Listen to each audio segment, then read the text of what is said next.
देखो literally nothing is visible.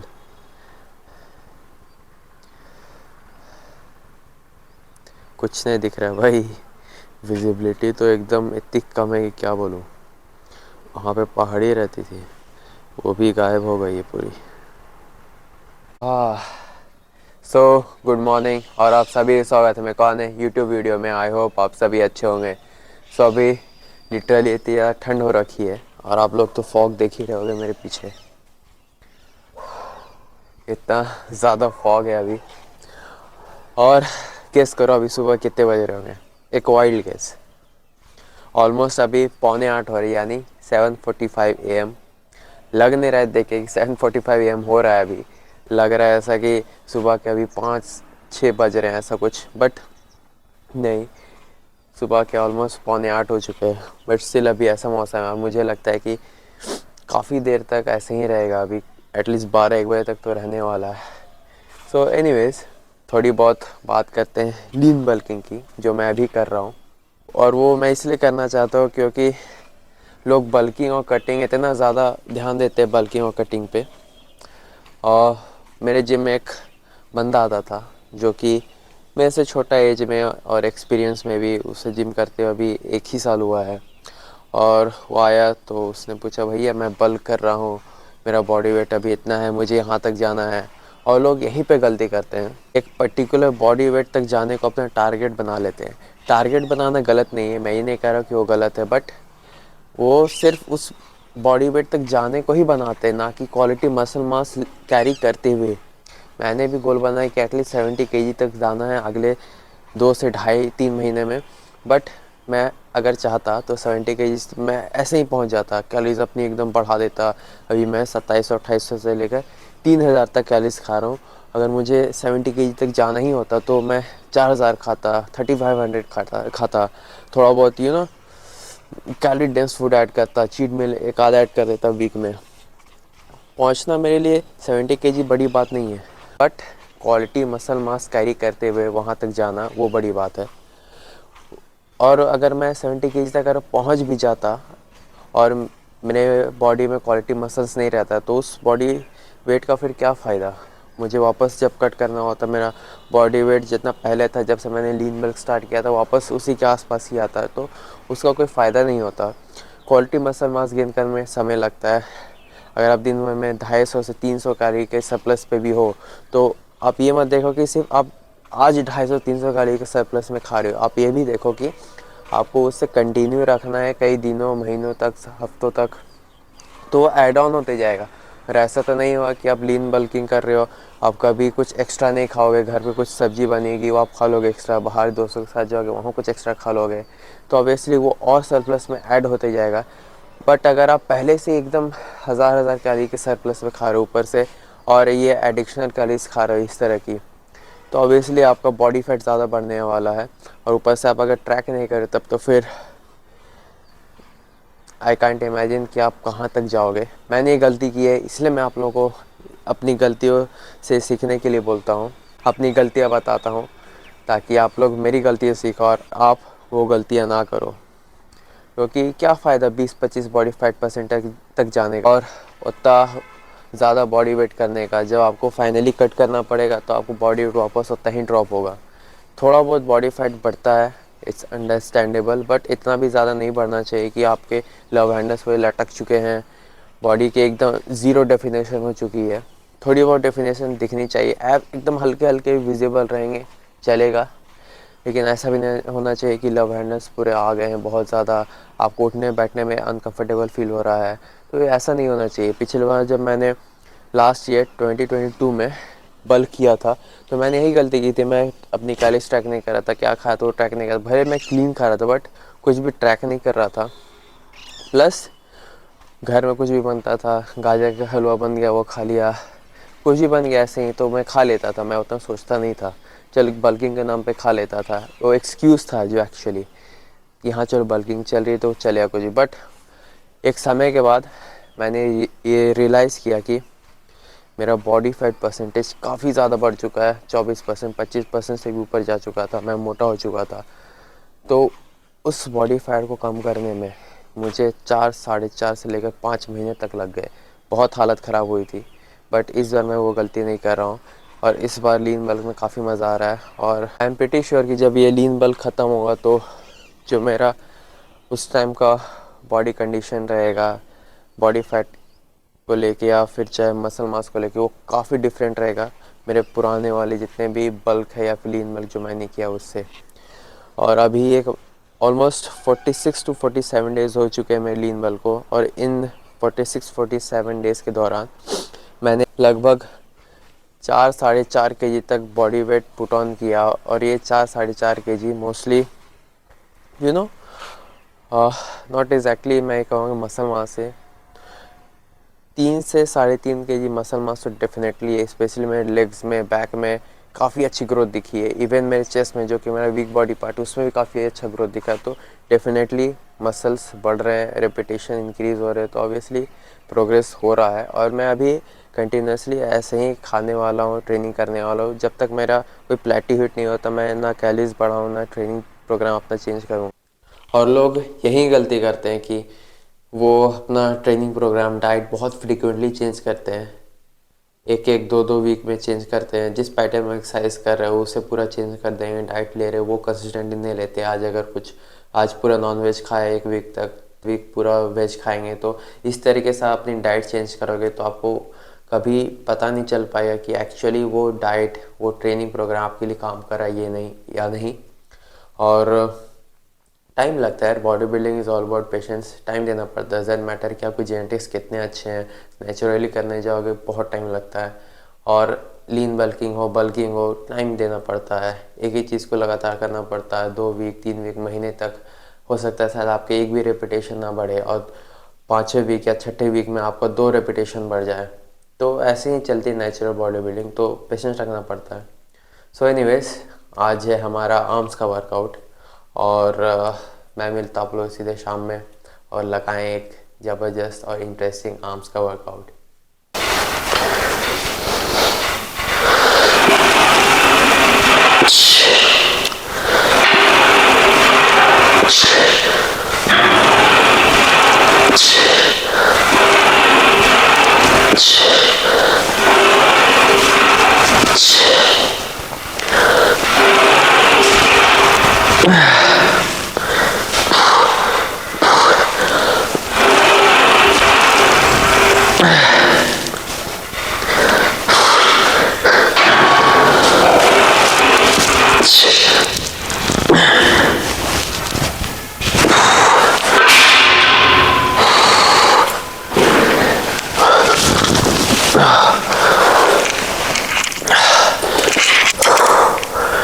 सो मैं अपना टॉप सेट अपने दूसरे सेट में लगाता हूँ। किसी भी कंपाउंड एक्सरसाइज का टॉप सेट अपने दूसरे सेट तक कर लेता हूँ, क्योंकि तीसरे चौथे सेट तक अगर मैं अपना टॉप सेट लगाऊंगा तो मेरी बॉडी फटी हो जाएगी काफ़ी, और वो रिज़ल्ट प्रोड्यूस नहीं करेगी, उतने रिप्स नहीं आएंगे मुझे जो कि सेकेंड सेट में आ सकते हैं।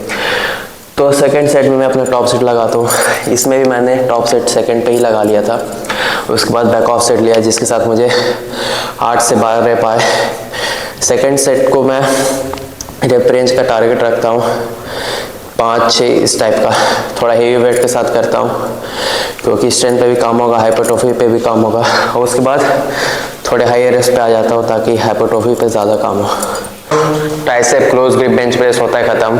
और एक टाइम ऐसा था जब मैं स्क्वाट्स नहीं कर रहा था, क्लोज ग्रिप बेंच प्रेस नहीं कर रहा था, बहुत सारे ऐसे कंपाउंड मूवमेंट थी जो कि मैं अवॉइड कर रहा था क्योंकि मैं मेंटेनेंस कैलोरीज पे खा रहा था, बॉडी फैट मेंटेन कर रहा था सिंगल हीट पे 9% 10% पे। तो मेंटेनेंस कैलोरीज पे खाने का क्या कौन सा है, वो ये है कि आपकी बॉडी में उतनी एनर्जी नहीं रहेगी, आप उतना पुश नहीं कर पाओगे, उतना ज़्यादा मोटिवेशन नहीं रहेगा क्योंकि जिम में प्रोग्रेस नहीं होगा। अगर प्रोग्रेस नहीं होगा तो आप कैसे अपना माइंड लगा पाओगे जिम में कि हाँ मुझे जिम जाना है, आज नया PR मारना है, जब आप मेंटेनेंस कर्ज में खाते रहोगे।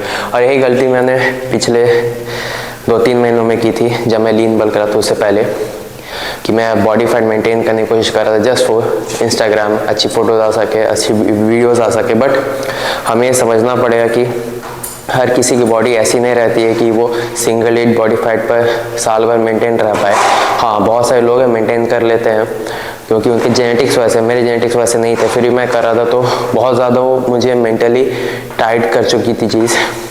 मैं ऐसा फील करता हूँ कि मेरी बॉडी 12, 13, 14, 15 के आसपास इस बॉडी फैट परसेंटेज के ज़्यादा कंफर्टेबल है, जिसमें मैं बॉडी फैट मेंटेन भी कर पाता हूँ, कुछ मुझे खाने का मन है वो भी खा पाता हूँ, और साथ साथ मसल भी गेन कर पा रहा हूँ। ओवरऑल एक अच्छी लाइफस्टाइल है। मेंटली मैं टाइट फील नहीं करता हूँ, लो ऑन एनर्जी फील नहीं करता हूँ। तो ये गलती आप लोग मत कीजिए। अगर आपकी बॉडी सूटेबल नहीं है single D body fat maintain करने के, तो मत कीजिए। जिस पर्टिकुलर बॉडी फैट पे कंफर्टेबल हो उसी पे रहो। सबसे ज़रूरी मेंटल हेल्थ, जिस पे आप मेंटली कंफर्टेबल हो उसको मेंटेन कीजिए। सबसे ज़रूरी आपकी हेल्थ, आपकी मेंटल हेल्थ और फिजिकल हेल्थ ही अच्छी नहीं है तो फिर जिम आके single D body fat maintain कर कोई फ़ायदा नहीं है। सो एनीवेज, अभी ट्राइसेप पुश डाउन का करते हैं लास्ट सेट, उसके बाद स्कल क्रशर करेंगे। So let's go.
इस लीन बल्किंग के दौरान मेरी थिंकिंग काफ़ी चेंज हुई है कंपाउंड लिफ्ट्स को लेके। पहले मेरी ये थिंकिंग थी कि जैसे आपके ट्राइसेप्स है, बाइसेप्स है, लेग्स है, ये सब मसल्स बिना कंपाउंड लिफ्ट्स के अच्छे खासे ग्रो हो सकते। बट जब से मैंने कंपाउंड लिफ्ट्स करना स्टार्ट किया, इस लीन बल्किंग जैसे स्क्वाट हो गए, क्लोज ग्रिप बेंच प्रेस हो गया, और इन सबको एटलीस्ट 4-5 सेट तक किया है और इनका वॉल्यूम इंक्रीज़ किया, तो मुझे काफ़ी अमेजिंग ग्रोथ देखने को मिला अपनी मसल डेंसिटी में, थिकनेस में, ओवरऑल साइज़ में, स्ट्रेंथ में।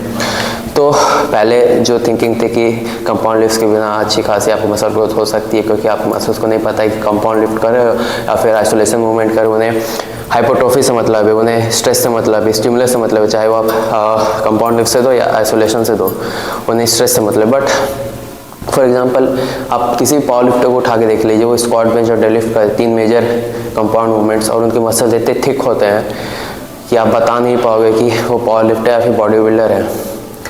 और वो हाइपोट्रोफी मूवमेंट पे उतना ध्यान भी नहीं देते हैं, सिर्फ स्क्वाट बेंच डेडलिफ्ट करते हैं, फिर भी उतना उनका ज़्यादा साइज होता है। तो डेफिनेटली कंपाउंड लिफ्ट्स का आप स्किप मत कीजिए। एटलीस्ट सारे बॉडी पार्ट्स का एक कंपाउंड लिफ्ट कीजिए और अच्छा खासा तरीके से उन्हें हिट कीजिए प्रॉपर हिप रेंजेस में, फॉर्म के साथ, आपको बहुत अच्छे रिजल्ट देखने को मिलेंगे। और मैंने जो पहले गलती की थी कंपाउंड लिफ्ट्स को स्किप करके, अब वो गलती मैं नहीं करने वाला हूँ, स्पेशली लेग्स में और ट्राइसेप्स में, क्योंकि एक स्क्वाट ऐड करके, close grip bench press add करके मुझे बहुत अच्छे रिजल्ट मिले दोनों अपने मसल्स में, लेग्स में और ट्राइसेप्स में। तो इन्हें तो मैं कंटिन्यू करूँगा ही करूँगा, चाहे मैं बल्किंग कर रहा हूँ, चाहे मैं कटिंग कर रहा हूँ, चाहे मेंटेनेंस वाइज खा रहा हूँ, ये मैं हमेशा करने वाला हूँ।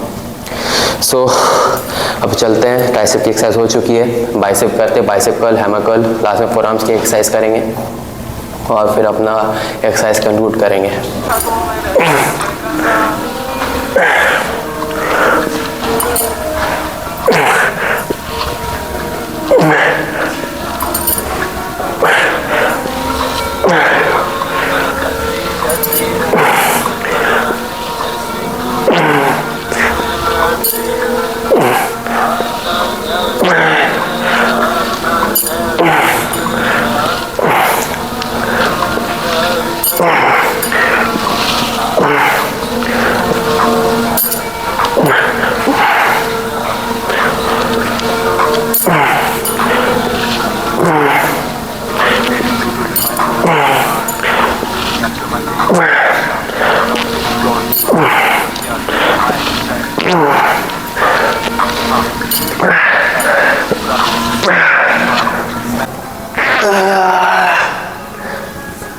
मुझे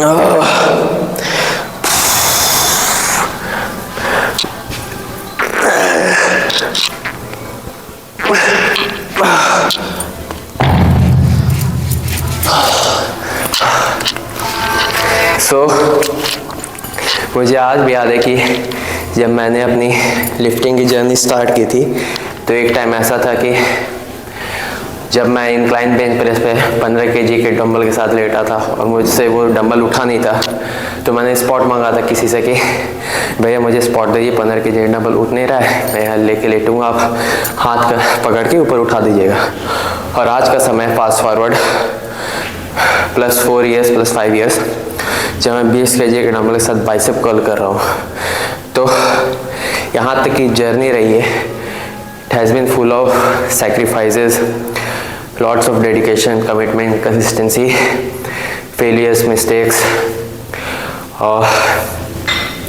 drawbacks, downfall, but still एक चीज़ थी जो मैंने हमेशा से कभी नहीं किया, that was never giving up। मैंने कभी गिव अप नहीं किया। इंजरी हुई, बॉडी गिरी, वापस से उठा, वापस से अपने आप को पिकअप किया। So this is what happens when you never give up on your goals and on your dreams। अभी तो ये तो फिर भी ट्रेलर था, अभी तो पूरी मूवी बाकी है, क्लाइमैक्स बाकी है, पार्ट 2, पार्ट 3, पार्ट 4 सब बाकी है। सो चलते हैं, बाकी के सेट्स लगाते बाइसेप कर्ल, उसके बाद हैमर कर्ल करेंगे।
सो बाइसेप और ट्राइसेप्स की एक्सरसाइज डन, और फोर आर्म्स की एक्सरसाइज करते हैं। उसके बाद थोड़ा पोज करेंगे, फिर चलते हैं घर।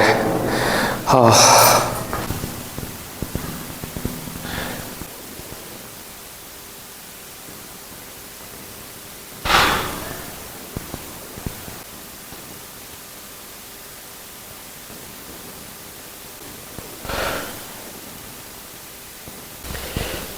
No one ever gets too big to make mistakes। अब इस कोट का मतलब क्या है? बहुत सारे लोगों को तो समझ में आ ही गया होगा, बट जिन लोगों को नहीं समझ में आया, इस कोट का मतलब ये है कि कोई फ़र्क नहीं पड़ता कि हम कितने बड़े इंसान बन चुके हैं, हमारे पास कितना वेल्थ है, फेम है, नाम, शोहरत, पैसा, रुतबा, हम कभी इतने बड़े होते ही नहीं कि हम गलती ना करें। और इनफैक्ट हमें गलतियाँ करती रहनी चाहिए, क्योंकि हम अपनी गलतियों से ही सीखते हैं, और ये हमें एहसास दिलाता है कि हम इंसान हैं। और गलतियाँ तो बहुत भगवान से भी होती है, हम तो फिर भी इंसान हैं, गलतियाँ कैसे नहीं करेंगे। Mistakes, failures are part of life. Even success तो आते जाते रहता है। जो सबसे ज़्यादा कंसिस्टेंट है वो तो फेलियर्स और ऐसी गलतियाँ, मिस्टेक्स हैं जो कि हम करते रहते हैं डे टू डे लाइफ में। और मैं खुद की बात करूँ तो मैं पिछले 5-6 सालों से वेट ट्रेनिंग कर रहा हूँ, और इन 5-6 साल मैंने बहुत गलतियाँ की। बट अभी मैं पीछे मुड़ के देखता हूँ तो मैं ये सोचता हूँ कि अगर मैं वो गलतियाँ ना करता तो मैं अभी जितना कुछ जानता हूँ, मेरे पास जितना नॉलेज है, मैं जितनी अच्छी चीज़ों को समझा सकता हूँ आप लोगों को, जितना कुछ मुझे पता है, शायद मैं उतना अच्छे तरीके से नहीं समझ पाता, मुझे नहीं पता होता वो सब चीज़ें।